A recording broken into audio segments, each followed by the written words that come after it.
ওয়ালাম ইয়ালকা যাওয়ালা আল-আনা কামা কানা ওয়ালাম ইয়ালকা যাওয়ালা লা মিসলা ওয়ালা সাওয়ারা মিসলা ওয়া নাযীরা মান ক্বালা সিওয়া যালিকা ক্বাদ ক্বালা মুহালা লা ইল্লা ওয়ালা ওয়ালিদা লা আম্মা ওয়া খালা লা শিবহা ওয়ালা মিসলা ওয়ালা কুফুওয়ান মাওলা।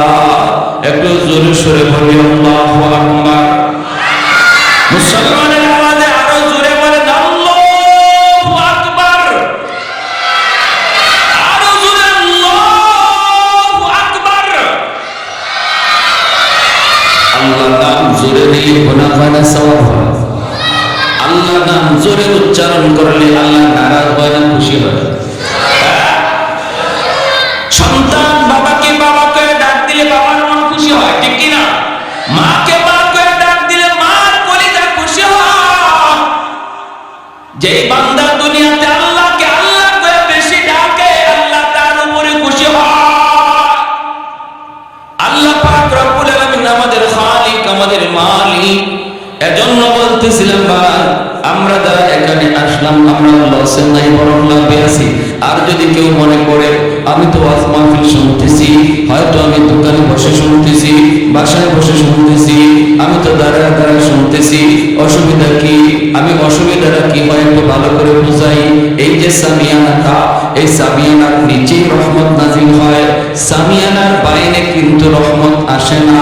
এটা জান্নাতি সামিয়ানা, এর ভিতরে রহমত নাজিল হয়, এর ভিতরে সকিনা নাজিল হয়।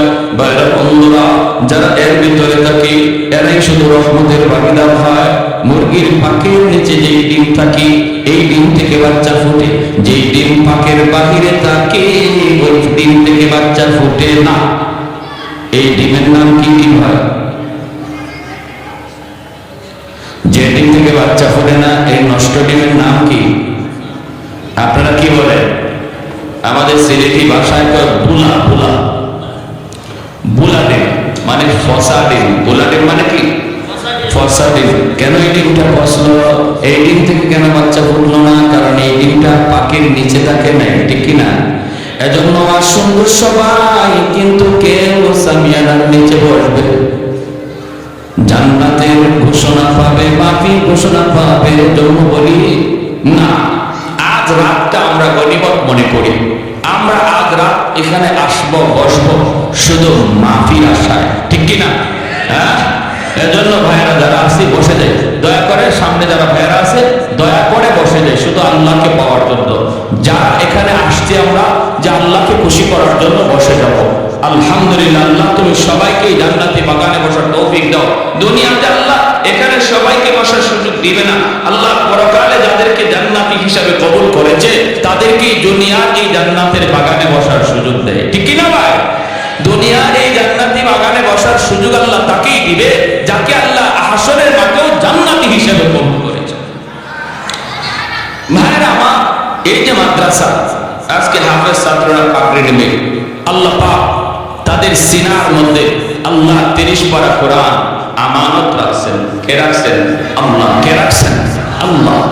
আল্লাহ কার সিনার মধ্যে তার কালামকে আমানত রাখবে এটা আল্লাহ নিজে নির্বাচন করেন।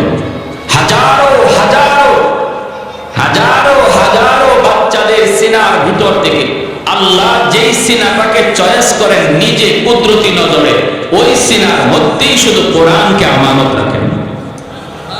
আরো আসতে করবেন সুবহানাল্লাহ।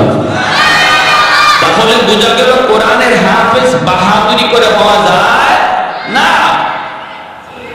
কোটি কোটি টাকার মালিক আমি হতে পারি, সন্তানের পিছনে কোটি টাকা ব্যয় করতে পারি, কিন্তু টাকার জোরে সন্তানকে হাফেজ বানানো যাবে না।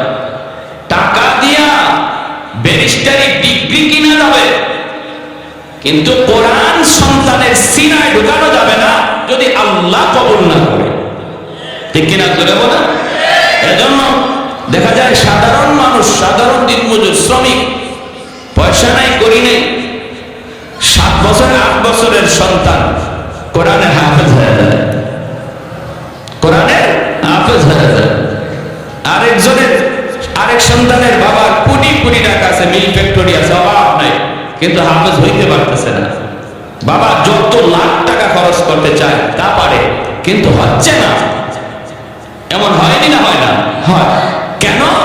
কারণ মাদ্রাসায় কে আসবে, আল্লাহ কারে তার কালাম, কার মাধ্যমে আল্লাহ পাক তার কালামকে আমানত রাখবে, এই বিষয়টা দুনিয়ার মানুষের হাতে আল্লাহ রাখে নাই। এই নির্বাচনটা দুনিয়ার মানুষের হাতে আল্লাহ রাখে নাই, আল্লাহ নিজের হাতে রেখে দিয়েছে। হাজারো হাজারো সন্তানের ভিতর থেকে আল্লাহ যেই সন্তানটারে, যেই বাবার ছেলেরে আল্লাহ নিজে চয়েস করে সিল মারবে, তারই মাদ্রাসায় দাখিল হওয়ার, ভর্তি হওয়ার তৌফিক দান করবে। অতএব মাদ্রাসার ছাত্র আর স্কুল কলেজের ছাত্র বেশ কম 19-20 নয়, আকাশ পাতাল তফাৎ। এই কথা আল্লাহ বলেছেন, কুল হাল ইয়াস্তাবিল্লাযীনা ইয়ালামুনা ওয়াল্লাযীনা লা ইয়ালামুন। বন্ধু আপনি বলে দিন, যারা কোরআন শিক্ষার জন্য মাদ্রাসায় আসলো আর যারা কোরআন শিক্ষার জন্য মাদ্রাসায় আসলো না বা কোরআন এভাবে বুঝলো না, তারা আমি আল্লাহর কাছে কোনদিন সমান নয়, কোনদিন। এই বাচ্চাগুলো সরাও, যাও যাও যাও বাবা, যাও বাসায় যাও, বাসায় যাও। এজন্য এই দুই শ্রেণী কোনদিন সমান না, কোনদিন সমান না। কারণটা কি? সমান না হওয়ার অর্থ কি? এক দলকে আল্লাহ নিজে সিল মাইরা পছন্দ করে আনছে, আর আরেক দলের ব্যাপারে আল্লাহ নির্বাচন না। আল্লাহ নির্বাচন হলো কে হাফেজ হবে, কে আলেম হবে, এটা আল্লাহ নিজের হাতের নির্বাচন। যেরকম সুবহানাল্লাহ। প্যার হাত। এজন্য এই মাদ্রাসায় যারা পড়ে, যারা আসে, তাদের চাল চলন, তাদের আখলাক আর একটা জেনারেল শিক্ষিত স্কুল কলেজের বাচ্চাদের আখলাক, ব্যবহার, আচরণ, চালচলন এক হতে পারে না। যেমন সম্মানের দিক দিয়ে আকাশ পাতাল তফাৎ, আসমান জমিন তফাৎ, তেমনি মাদ্রাসার ছাত্রের আখলাক, ব্যবহার, আচার আচরণ এগুলোর মধ্যে তফাৎ। আলহামদুলিল্লাহ আমরা দেখিও তফাৎ, দেখিও তো তফাৎ। তুমি বলবো না যে স্কুল কলেজের প্রয়োজন নাই, স্কুল কলেজের প্রয়োজন। স্কুল কলেজ ভার্সিটি থেকে ডাক্তার তৈরি হয়, ইঞ্জিনিয়ার তৈরি হয়। এদেশের জন্য শুধু মুফতি মুহাদ্দিস হলে দেশ চলবে, ডাক্তার ইঞ্জিনিয়ারও লাগবে। কিন্তু কোন শিক্ষাটার বেশি প্রয়োজন? তো মাদ্রাসা শিক্ষাটার বেশি প্রয়োজন। স্কুল কলেজের শিক্ষাও চলবে, কিন্তু স্কুল কলেজের পড়া অবস্থায় যেই ছেলেটা কোরআনের সাথে সম্পর্ক রাখবে, মাদ্রাসার সাথে সম্পর্ক রাখবে, শরীয়তের বিধিবিধানের সাথে সম্পর্ক রাখবে, সেই স্কুল কলেজের পড়া ডাক্তার হলে আদর্শ ডাক্তার হবে। আর যেই ডাক্তার শুধু ডাক্তারি পড়া পড়লো আর কোরআন হাদিসের সাথে কোনো সম্পর্ক নাই, জায়েজ না জায়েজ, হালাল হারামের কোনো ধারে কাছেও নাই, সে ডাক্তার হবে, মানুষের কাছে মানুষ হলো, আল্লাহর কাছে মানুষ হয় না। কারণ 20-30 হাজার লোভে পড়ল, সে একজন মানুষের জীবন ধ্বংস করে দিতে পারে। ঠিক কিনা জোরে বলেন? 30-40 হাজার টাকার লোভে পড়ে যেই ডাক্তার নরমাল ডেলিভারি কেসের একজন মা যার সন্তান হবে নরমাল, বাপ ডাক্তার ভালো করে জানে, কিন্তু 30 হাজার টাকার লোভ সামলাতে পারলো না। সিজার করলে 30 হাজার টাকা বিল আসবে, নরমাল এত বিল আসবে না। এজন্য মিথ্যা রিপোর্ট দিয়ে দিল, সিজার করাই লাগবে, নতুবা বাচ্চাও মারা যাবে, মাও মারা যাবে। এই মিথ্যা রিপোর্ট দিয়ে যে ডাক্তার মানুষ, একজন সুস্থ মহিলার জীবনকে সারা জীবনের জন্য অসুস্থ বানায় দিল, বলুন এই ডাক্তাররে আপনারা ডাক্তার বলবেন না ডাকাত বলবেন? আরো জোরে বলেন, ডাক্তার না ডাকাত? ডাকাত। এজন্য স্কুল কলেজ এই শিক্ষায় শিক্ষিত হয়েও যদি কোরআনের সাথে কারো সম্পর্ক না থাকে, হালাল হারাম জায়েজ না জায়েজের সাথে তার সম্পর্ক না থাকে, সে জেনারেল শিক্ষায় শিক্ষিত হইও মানুষ হতে পারে না। কি হতে পারে না? মানুষ হতে পারে না। আল্লাহর কোরআন মানুষকে মানুষ বানায়, হালাল হারামের জিন্দেগি মানুষকে মানুষ বানায়, জায়েজ নাজায়েজের জিন্দেগি মানুষকে মানুষ বানায়। যার জীবনে জায়েজ নাই, নাজায়েজ নাই, হালাল নাই, হারাম নাই, তার জীবন আর হায়ওয়ানের জীবনে কোনো তফাৎ নাই। গরু ছাগলের জীবনে জায়েজ নাই, নাজায়েজ নাই, গরু ছাগল হাঁস মুরগির জীবনে হালাল হারাম নাই। মানুষ হয়েও যার জীবনে হালাল নাই, হারাম নাই, জায়েজ নাই, নাজায়েজ নাই, কোনো কিছুই বুঝে না, যা পায় তাই খায়, যা দেখতে মন চায় তাই দেখে, যা করতে মন চায় তাই করে। হায়ওয়ান যা করে, মানুষ হয়েও যদি সে তা করে, আল্লাহর ভাষায় সে মানুষ নয়। উলাইকা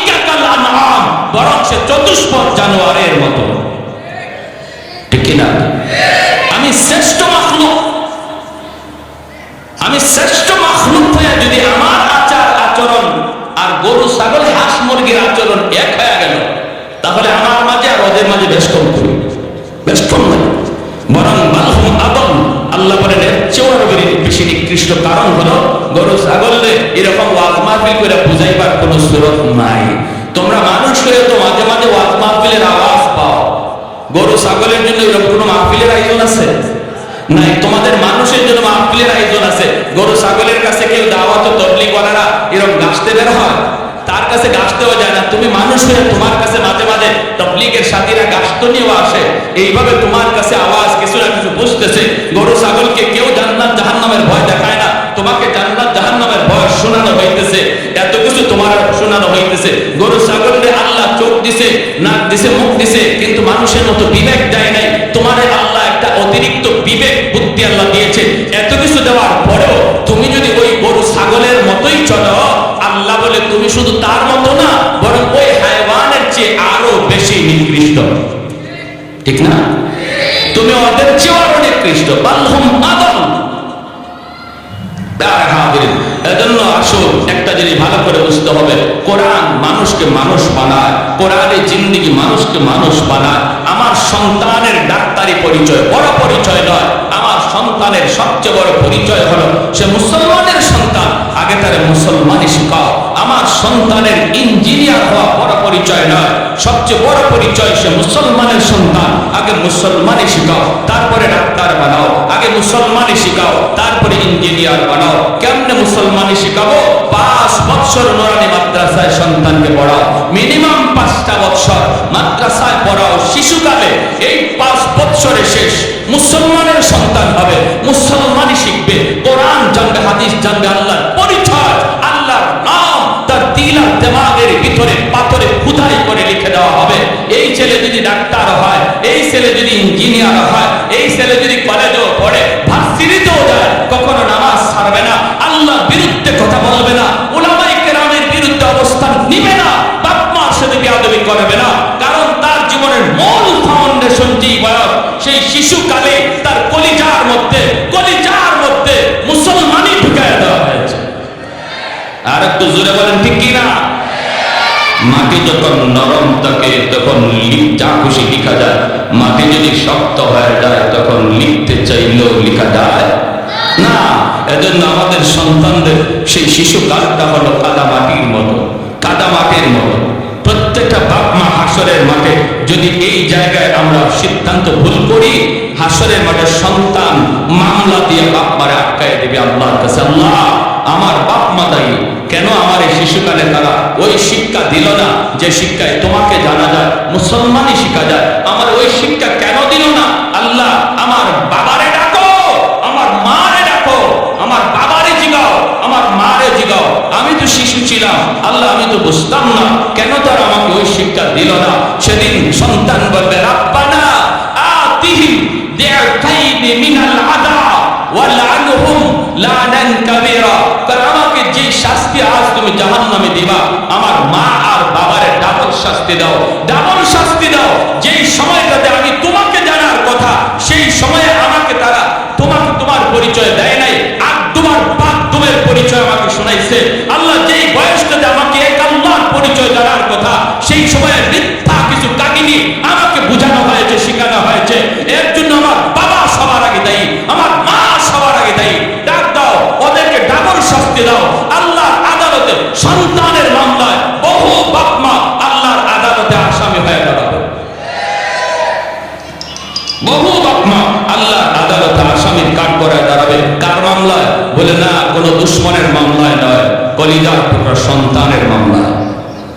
সেই মামলা থেকে যদি বাঁচতে হয় তাহলে এখনই টাইম শিশুকালেই সন্তানদের নুরানি মাদ্রাসায় পড়ান, 5 বছর পড়ান। 5 বছর অঙ্ক ইংরেজি আছে, অঙ্ক ইংরেজি স্কুলের সিলেবাসের আছে মাদ্রাসায়। আপনাদের জন্য স্কুলের সিলেবাস ঢোকানো হয়েছে মাদ্রাসায়, যেন 5 বছর পরে আপনি যদি তারে হাফেজ বা আলেম না বানাইতে চান, অথবা আপনার টার্গেট থাকে তারে ডাক্তার, ইঞ্জিনিয়ার বানানোর, প্রফেসর বানানোর, ব্যারিস্টার, উকিল বানানোর, অসুবিধা নাই। 5 বছর পরে তার হাই স্কুলে এসে ভর্তি করতে পারবেন, সেখানে অঙ্ক ইংরেজি সে সহজে তাল মিলিয়ে চলতে পারবে। এজন্য মাদ্রাসায় অঙ্ক ইংরেজির সিলেবাস রাখা হয়েছে। স্কুলের সমমানের আপনাদের দিকে খেয়াল করে সবাই যেন মাদ্রাসায় পড়তে পারে। প্রতিটা মুসলমানের সন্তান যেন মাদ্রাসার জীবন থেকেই তার পড়ালেখা শুরু হয়, তারপরে তার জীবনের ভাব তৈরি হবে। বছর পরে তার জীবনের পড়ালেখার গন্তব্য নির্ণয় হবে। সে কি হাফেজ হবে না মুফতি হবে, সে কি ডাক্তার হবে না ইঞ্জিনিয়ার হবে। প্রতিটা মুসলমানের সন্তান 5 বছর পরে তার দিক পরিবর্তন হবে। মুসলমানের প্রতিটা সন্তান যেন তার জীবনের শুরুটা হয় মাদ্রাসার দ্বারা। ঠিক কিনা? এটাই হলো মাদ্রাসার শিক্ষার আজকে মূল টার্গেট। যদি এই শিক্ষাটা দেন তাহলে একদিন আমি থাকবো না, বাবা থাকবো না, সন্তান বাবার কবরের পাশ দিয়ে সূরা ইয়াসিন পড়ে পড়ে যাবে, বাবা মা কবরের পাশ দিয়ে ইয়াসিন পড়ে পড়ে যাবে, চোখের পানি ঝরায় ঝরা যাবে। ডাক্তারও যদি হয় আপনার ছেলে, ইঞ্জিনিয়ারও হয়, তবু সূরা ফাতিহা পড়বে, সূরা ইখলাস পড়বে। আর যদি তা না করে আকদুমার বাগদুম দিয়ে তার জীবনের শুরু করেন, সন্তান মা কবরের পাশ দিয়ে গান গেয়ে যাবে, বাবার কবরের পাশ দিয়ে বন্ধুদের সাথে গান গেয়ে গেয়ে যাবে। একটু কলিজায় লাগবে না, কলিজায় তার দরদ আসবে না। আর এর জন্য মা দায়ী, বাবা দায়ী। সন্তান তোমার কবরের পাশ দিয়া কোরআন পড়বে না গান গাবে, এই সিদ্ধান্ত নেবে সিদ্ধান্ত হবে সিদ্ধান্ত হবে এখন, সিদ্ধান্ত হবে শিশুকালে। বাবার সিদ্ধান্ত যদি সঠিক হয় সন্তানের ভবিষ্যৎ আলোকিত হবে, মার সিদ্ধান্ত যদি রং হয় সন্তানের ভবিষ্যৎ অন্ধকার হবে। আর এর জন্য বাপ মাই সবার আগে দায়ী। একজন সন্তান দুনিয়ার জন্মই রে আল্লাহর ওলি ভাইয়া, তার উইলায়াত নষ্ট করার পিছনে যত মানুষ দায়ী, এর মধ্যে সবার আগে বাপ মাকে আল্লাহ জিজ্ঞেস করবে। খাজা মঈনুদ্দিন চিশতি, আব্দুল কাদের জিলানীর মতো প্রত্যেকটা সন্তান দুনিয়া আসে, এরপরে তার এই লাইন থেকে তার ভিন্ন লাইনে কে নিল, এজন্য সবার আগে আল্লাহর নবী বলেন বাপ মারে জিজ্ঞাসা হবে। কুল্লু মাউলুদিন ইউলাদু আলাল ফিতরা ফাআবাওয়াহু ইউহাবিদানিহি আও ইউনাসসিরানিহি আও ইউমাজ্জিসানিহি। প্যারে হাজিরিন, এজন্য কষ্ট নিয়েন না, কথাগুলো বলে ফেললাম একটু শুধু বোঝার জন্য, দিল থেকে বোঝার জন্য। আমার ভাইরা, আর যদি কোনো বাপ মা নিয়তি করে ফেলে আল্লাহ আমাকে তুমি কোরআনের হাফেজের বাবা মা বানাও, আল্লাহ যে কি খুশি হয়। দুনিয়াতে মানুষ ডাক দেয় ও হাফেজ সাহেবের আব্বা কইয়া, হাসরের মাঠেও আল্লাহ ডাক দিবে ও হাফেজ সাহেবের আব্বা। জোরে বলুন সুবহানাল্লাহ।